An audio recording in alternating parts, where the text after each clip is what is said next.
허락하신 하나님의 말씀은 이사야서 41장 1절로 16절까지 말씀입니다.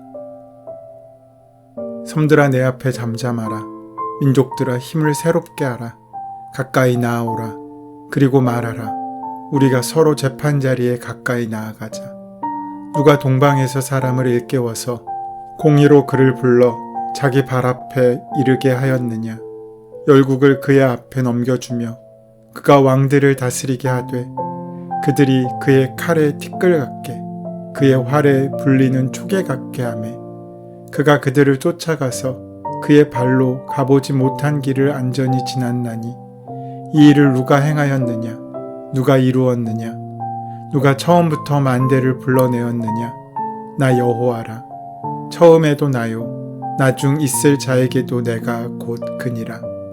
섬들이 보고 두려워하며 땅끝이 무서워 떨며 함께 모여와서 각기 이웃을 도우며 그 형제에게 이르기를 너는 힘을 내라 하고 목공은 금장색을 격려하며 망치로 고르게 하는 자는 매질꾼을 격려하며 이르되 땜질이 잘 된다 하니 그가 못을 단단히 박아 우상을 흔들리지 아니하게 하는도다.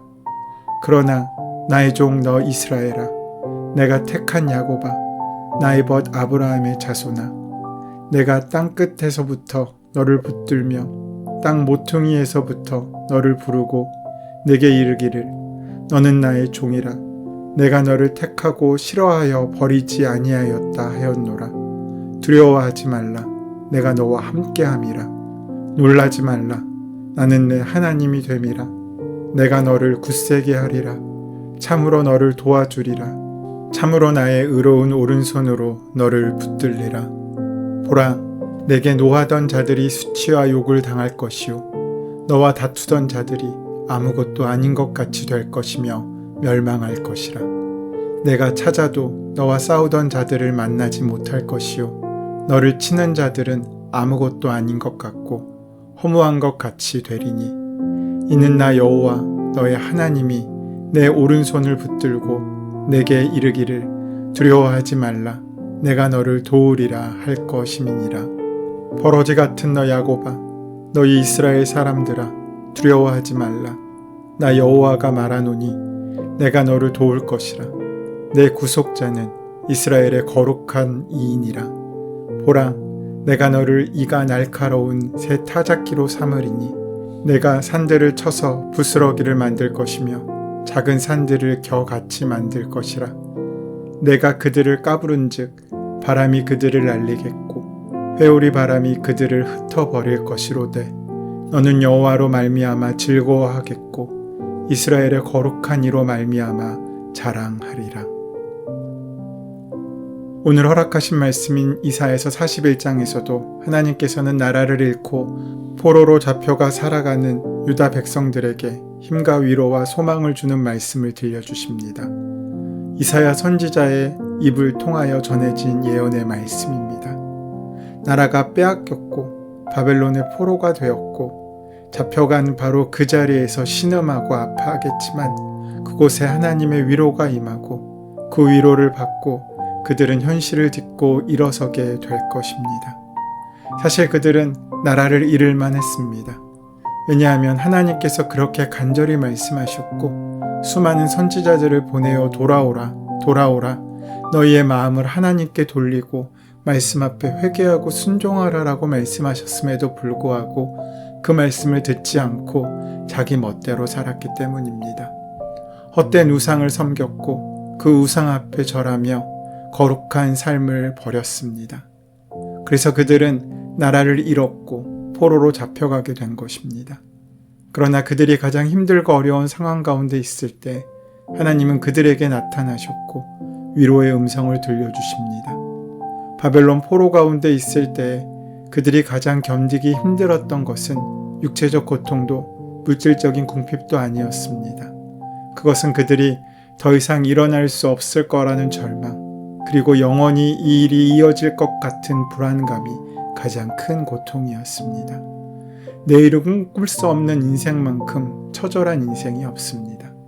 하지만 하나님께서는 그 고통을 딛고 일어설 수 있는 격려와 위로의 말씀을 하셨습니다. 오늘 본문 말씀 가운데 10절의 말씀이 바로 그 열쇠말입니다. 두려워하지 말라. 내가 너와 함께함이라. 놀라지 말라. 나는 내 하나님이 됨이라. 내가 너를 굳세게 하리라. 참으로 너를 도와주리라. 참으로 나의 의로운 오른손으로 너를 붙들리라. 오늘 본문에는 하나님과 이스라엘 백성과의 관계에 대한 세 가지 메시지가 있습니다. 그러나 나의 종 너 이스라엘아, 나의 택한 야곱아, 나의 벗 아브라함의 자손아. 먼저 나의 종 너 이스라엘입니다. 하나님과 이스라엘의 관계는 주인과 종의 관계입니다. 매우 밀접한 관계를 말합니다. 바울 사도는 그의 서신서에서 예수 그리스도의 종 나 바울이라고 자신을 표현했습니다. 예수 그리스도와 자신의 관계를 종과 주인의 관계로 표현하고 있는 것입니다. 이것은 단순히 노예와 주인, 그 주종 관계를 말하는 것이 아니라 훨씬 더 깊은 신뢰의 관계를 말하고 있습니다. 두 번째로 나의 택한 야곱아 라고 했습니다. 하나님께서 너는 선택된 사람이다. 수많은 사람 중 내가 너를 선택했다. 너를 잊어버리지 않았다. 너를 싫어버리지 않았다.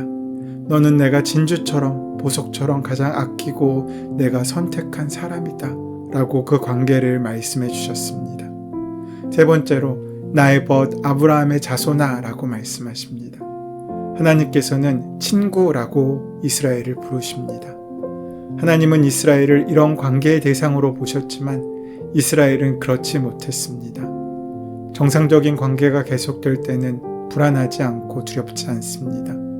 정상적인 관계일 때는 그 사람을 보면 볼수록 행복하고 안심이 되고 뿌듯하고 좋습니다. 그러나 이스라엘 백성들이 죄를 지어 하나님과의 관계가 깨어졌을 때 이스라엘 백성들은 불안해하고 두려워하기 시작했습니다. 무엇이든지 겁이 났습니다. 하나님께서 이 관계를 계속 유지시켜 주시라고 생각하지 못하고 두려움에 사로잡히게 되었습니다. 그러한 이스라엘에게 하나님께서는 오래전 갈대아 우르에서 이스라엘의 조상 아브라함을 부르셨던 것을 기억시키십니다. 9절 말씀에 내가 땅끝에서부터 너를 붙들며 땅 모퉁이에서부터 너를 부르고 내게 이르기를 너는 나의 종이라 내가 너를 택하고 실어버리지 아니하였다 하였노라. 여기서 땅끝 모퉁이에서 불렀다라는 것은 하나님께서 아브라함을 갈대아 우르에서 부르셨다는 것을 의미합니다. 우리가 하나님과의 관계가 없다면 하나님은 절단코 우리를 부르지 않으십니다. 아무런 상관이 없는 사람을 하나님께서 왜 오라고 하시겠습니까? 관계가 있으니까 부르신 것입니다. 9절에서 하나님께서는 아브라함에게 나의 종이라고 하셨고 나에게 택함을 받았다고 했습니다. 또 실어버리지 않으셨다고 했습니다. 좋아한다는 말을 이렇게 쓰고 있습니다. 그러기에 포기하지 않으신다는 것을 강조하고 있는 것입니다. 하나님은 관계가 깨어져서 불안하고 있는 이스라엘 백성을 찾아가셔서 이사야를 통해 회복의 메시지를 주고 있으십니다. 고난이 깊고 고통이 클수록 더욱 하나님을 의지하고 신뢰하고 그 관계를 회복하면 하나님께서 약속하신 축복이 다시 임하실 것이라는 약속입니다. 10절 말씀이 그래서 귀하고 중요합니다. 두려워하지 말라. 내가 너와 함께함이라. 놀라지 말라. 나는 내 하나님이 되리라. 내가 너를 굳세게 하리라. 참으로 너를 도와주리라. 참으로 나의 의로운 오른손으로 너를 붙들리라. 우리가 아무것도 두려워하지 않는 삶을 살 수 있는 근거가 무엇이겠습니까? 그것은 하나님께서 나와 함께 하시기 때문입니다. 고칠 수 없는 병, 사업의 실패, 자존감이 무너졌을 때 두렵습니까? 삶을 포기하고 싶으십니까? 그러나 그때 하나님께서는 우리에게 두려워하지 말라고 하십니다. 분명 환경을 보면 미래를 생각하면 불안해지고 두려워지지만 그럴 필요가 없다고 하십니다. 왜냐하면 하나님께서 우리와 함께 하시기 때문입니다. 고통을 겪으면 하나님이 보이지 않습니다. 하나님께서 멀리 계시는 것 같습니다. 그렇지만 하나님께서 직접 말씀하십니다. 걱정하지 마라. 나는 여기 있고 내가 너의 하나님이다. 고난과 고통이 파도처럼 계속 몰려오지만 우리가 전능하신 하나님을 신뢰하고 그분 앞으로 나아가면 두려워하지 않아도 되고 놀라지 않아도 됩니다.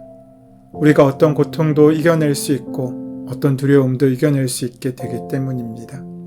하지만 여러분, 착각하지 마십시오. 하나님을 믿는다고 순식간에 고통이 다 사라지는 것이 아닙니다. 기도한다고 바로 안개가 사라지듯 고통이 사라지는 것이 아닙니다. 문제도 고통도 여전히 남아 있습니다. 그런 하나님께서 그 고난을 이길 힘과 능력을 우리에게 허락하십니다. 고난과 싸워 이길 능력이 내 안에 생겨나는 것입니다. 우리의 가장 큰 문제는 지레의 겁을 먹는 것입니다. 겁만 먹지 않으면 사실 죽는 것도 괜찮습니다. 성도의 죽음은 하나의 축복이기 때문입니다. 죽음 자체보다도 우리가 죽음을 두려워하는 것이 문제입니다. 죽음을 축복으로 받으면 아무런 문제가 되지 않습니다. 전능하신 하나님을 신뢰하고 두려워하지 않고 놀라지 않는다면 파도처럼 밀려오는 고난과 고통이 축복의 도구로 바뀔 것입니다. 행복과 불행은 어떻게 결정됩니까? 우연도 아니고 다른 사람에 의해서도 아닙니다. 행복과 불행은 내가 선택하는 것입니다. 내가 불행을 선택한다면 나는 불행해집니다. 그러나 내가 행복을 선택하면 행복의 길을 가는 것입니다. 그러기에 사랑하는 여러분, 행복을 선택하십시오. 불행 쪽으로 삶을 기울이지 마십시오. 여러분은 사랑받기 위해 태어난 사람들입니다. 이것을 믿으시고 선택하십시오. 그러기에 우리는 이미 축복의 사람들입니다. 우리를 불행하게 할 수 있는 것은 없습니다. 왜냐하면 하나님께서 우리를 택하셨고 우리가 그 하나님을 붙잡았기 때문입니다. 우리는 마귀를 선택하지 않고 세상을 선택하지 않고 하나님을 선택했습니다. 우리는 땅을 선택하지 않고 하늘을 선택했기 때문에 나를 가로막을 것은 아무것도 없습니다. 죽음이나 질병, 실패 등 그 어떤 것도 나를 막을 수 없습니다. 하나님께서 내가 너를 굳세게 하리라. 참으로 너를 도와주리라. 참으로 나의 의로운 오른손으로 너를 붙들어 주리라 라고 말씀하셨으니 이 말씀을 온전히 믿을 수 있어야 하고 이것을 선택할 수 있어야 합니다. 그러면 우리의 인생이 축복으로 변하게 될 것입니다. 세상에 아는 것은 힘이 있다라는 말이 있습니다. 정말 그렇습니까? 물론 이 말은 부분적으로 사실입니다. 아는 것이 있으면 우리는 힘을 얻을 수 있습니다. 하지만 분명한 것은 그 알미 우리의 삶을 결정하지 않는다는 것입니다. 우리가 알아야 할 한 가지가 바로 우리가 함께 나누고 있는 10절의 말씀입니다. 하나님이 나와 함께 계시다는 사실, 그러기에 두려워하지 않고 온전히 믿음으로 살아갈 수 있는 힘과 능력이 하늘로부터 임한다는 그 한 가지만 알면 우리는 걱정하지 않습니다.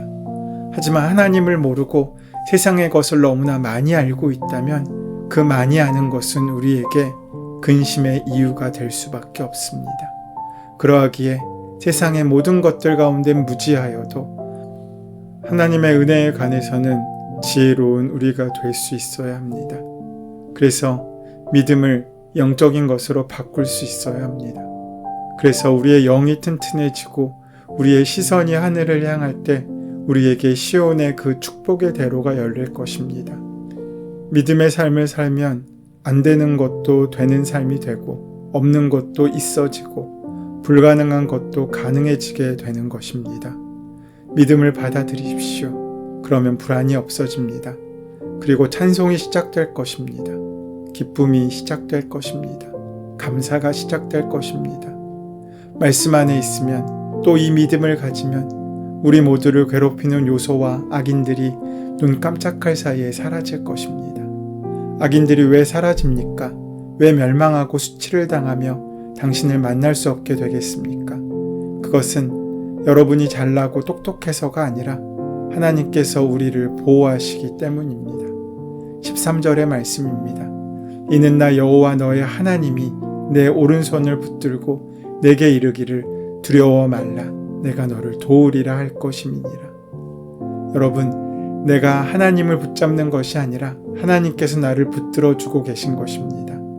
만약 내가 하나님을 붙잡았다면 우리는 그 손을 놓칠 수도 있습니다. 그러나 하나님께서 나를 붙잡아 주시고 있다면 내가 힘이 없어도 절대 하나님이 나를 놓지 않으십니다. 그 은혜가 우리에게 허락되는 것입니다. 그 귀한 능력으로 살아가는 저와 여러분의 삶 가운데 두려움도 떨림도 놀람도 없는 복된 삶이 시작되게 되시기를 소원하고 축원합니다. 은혜의 주님, 때론 징계를 당할지라도 그 고통이 나를 버리신 것이 아님을 기억하게 하셔서 고통 가운데 함께 하시며 놀라운 회복을 준비하고 계시는 하나님만 바라볼 수 있도록 인도하여 주시옵소서. 예수님의 이름으로 기도드립니다. 아멘.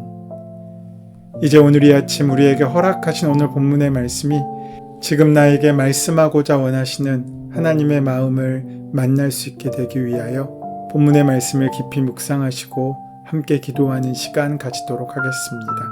함께 기도합니다.